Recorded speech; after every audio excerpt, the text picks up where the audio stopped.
इस वीडियो में दी गई जानकारी केवल शिक्षा और जानकारी के उद्देश्य से है। कोई भी निवेश करने से पहले अपनी वित्तीय सलाह देखो आरबीआई का ये स्टेप ना गांव शहर से लेकर हर किसी के जेब पर असर डालेगा और यहाँ पर स्टॉक मार्केट में तो काफी ज्यादा असर डाल सकता है।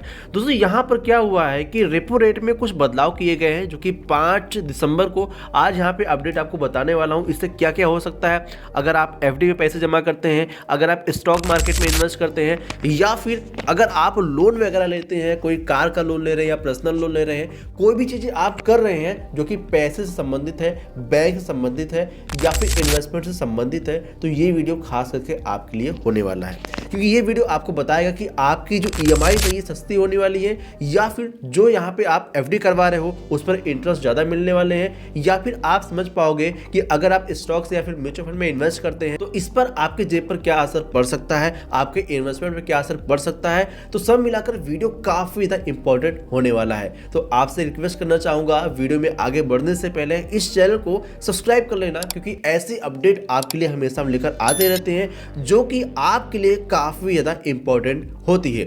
यहाँ पे समझते हैं सबसे पहले दोस्तों कि ये 5 दिसंबर को जो रेपो रेट में बदलाव किया गया ये कितना किया गया है और इससे क्या क्या इंपैक्ट पड़ सकता है। अगर आप एफडी करें तो भी आपको इस पर इंपैक्ट देखने को मिलेगा, अगर आप लोन्स ले रहे हैं उसकी ईएमआई करवा रहे हैं फिर भी आपके ईएमआई पे भी फर्क पड़ने वाला है, जो कि क्या है सारी चीज़ों को यहाँ पे हम समझाने वाले हैं।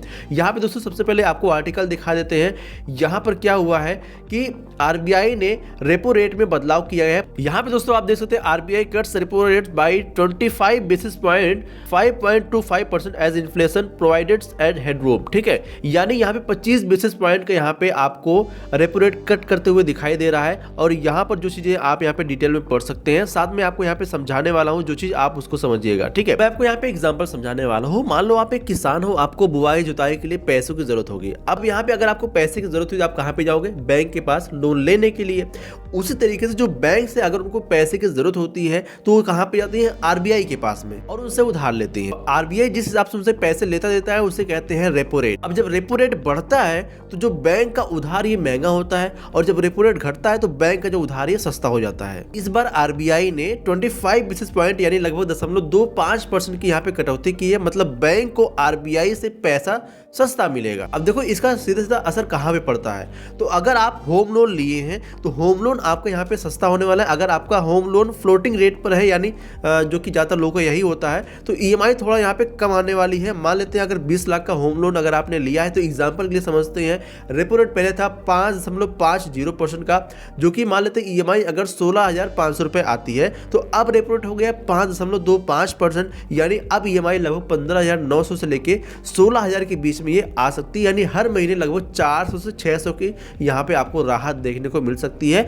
रेपो रेट को इतना घटने बढ़ने से। लेकिन सिर्फ ये एग्जांपल है, बैंक पर निर्भर करता है कि आपके दर ये कब कम करता है। अब यहाँ पे दूसरे लोगों को इम्पैक्ट, जैसे जो पर्सनल लोन वगैरह लेते हैं, कार लोन लेते हैं, वहां पर भी छोटा सा यहाँ पे असर देखने को मिल सकता है। देखो ये लोन जो होते हैं ना ये फिक्स रेट वाले ज्यादा होते हैं, इसलिए यहाँ पे ईएमआई में बहुत ज्यादा फर्क तो नहीं आने वाला है। लेकिन जो नए लोन लेने वाले हैं उनके ब्याज दर में थोड़ा सा यहाँ पे हमें फर्क देखने को मिल सकता है। अब यहाँ पर जब किसी को फायदा है तो किसी को भाई थोड़ा बहुत नुकसान तो झेलना पड़ेगा। जो लोग एफडी करवाते हैं, एफडी में पैसे इन्वेस्ट करते हैं, वहां पर जब रेपो रेट घटता है ना तो उनके जो बैंक जो एफडी उन्होंने किया उसके ब्याज दर में भी उनको फर्क देखने को मिलता है। ये भी थोड़ा थोड़ा कटना शुरू हो जाते हैं। अब एग्जांपल के लिए समझते हैं जिनकी एफडी पर 7.5% का यहाँ पे इंटरेस्ट मिल रहा होता है। हालांकि ऐसा मुश्किल किसी को 7.5% का एफडी ब्याज मिल रहा हो, लेकिन मान लेते हैं अगर 7.5% का मिल रहा होगा तो वो कुछ महीने में 7.25% पे या फिर 7% पे भी आ सकता है। तो एफडी वालों के लिए थोड़ा सा यहाँ पे दर्दनाक हो सकता है। लेकिन यहाँ पर जो बिजनेस वाले हैं ना उनको यहाँ पे फायदा देखने को मिल सकता है। क्या है? जो लोग दुकान या बिजनेस चलाते हैं, टर्म लोन लेते हैं या सीसीओडी चलाते हैं, उनके लिए जबरदस्त राहत देखने को मिल सकती है। वर्किंग जो कैपिटल उनका ये सस्ता हो सकता है, यानी लोन सस्ता होगा तो उनको यहाँ पे फायदा देखने को मिल सकता है। लोन लेंगे लेकिन उन पर उनको इंटरेस्ट थोड़ा सा कम देना पड़ेगा। देखो रेपो रेट कम करना या बढ़ाना क्यों होता है? देखो भारत की अर्थव्यवस्था पर इसका सीधा सीधा असर पड़ता है। देखो आरबीआई ने रेपो रेट इसलिए कम किया क्योंकि महंगाई, इन्फ्लेशन गिरे और यहाँ पर जीडीपी की ग्रोथ बढ़ती रहे। ठीक है, साथ में अभी बाजार को भी रफ्तार देने का समय है। अब देखो क्या बैंक ये सारी चीज तुरंत कर देंगे? मतलब तुरंत ईएमआई घटा देंगे, तुरंत यहाँ पे अपने ब्याज दर घटा देंगे या बढ़ा देंगे। देखो ऐसा होता नहीं है दोस्तों, बैंक की आदत है धीमे लस्सी वाली चीजें करना, मतलब वो तुरंत ऐसी चीजें नहीं करते। लेकिन कटौती आरबीआई जब कर देता है तो ईएमआई धीरे धीरे कम होने लगती है। ईएमआई कम करने में बैंक थोड़ा थोड़ा समय यहाँ पे लेता है, लेकिन कम कर देता है। कुछ बैंकों में 1-2 महीने बाद असर दिखते हैं, लेकिन फ्लोटिंग रेट वाले जो ईएमआईज है यहाँ पर जो असर है ना थोड़ा सा जरूर देखने को मिलेगा, लेकिन थोड़ा सा टाइम लग सकता है। मैं आपको ऐसी चीज बताता हूँ ना कि 10 साल के बच्चों को भी समझ में आ जाए।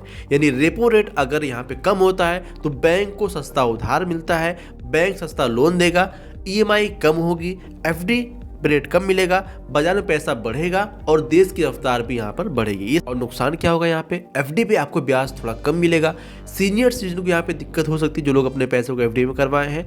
बैंक ईएमआई कम करने में थोड़ा सा यहाँ पे देरी करेगी। रेपो रेट कम होने से भाई ईएमआई में थोड़ी राहत मिल सकती है और अर्थव्यवस्था थोड़ी और रफ्तार पकड़ सकती है। दोस्तों ये वीडियो जस्ट एजुकेशन पर्पज के लिए है, मैंने आपको यहाँ पे आर्टिकल्स भी दिखा दिए जो भी चीजें यहाँ पे हुई है। सो आई होप आपको ये वीडियो पसंद आई है। अगर वीडियो पसंद आए तो वीडियो को लाइक कीजिएगा। अगर आप चैनल पहली बार सब्सक्राइब नहीं किए तो चैनल को सब्सक्राइब करना बिल्कुल भी मत भूलिएगा। और हाँ, ऐसी इन्फॉर्मेशन को स्प्रेड करने के लिए आप इस वीडियो को अपने 5 दोस्तों को शेयर कर सकते हैं, जिनकी वजह से अगर वो ईएमआई लेने वाले होंगे, होम लोन लेने वाले होंगे या फिर एफडी करने वाले होंगे तो उनको सही जानकारी मिल पाएगी। सो आई होप इस वीडियो को आप शेयर करेंगे। चलिए मिलते हैं अगली वीडियो में, तब तक के लिए जय हिंद, जय भारत। इस वीडियो में दी गई जानकारी केवल शिक्षा और जानकारी के उद्देश्य से है। कोई भी निवेश करने से पहले अपने वित्तीय सलाहकार से सलाह जरूर लें।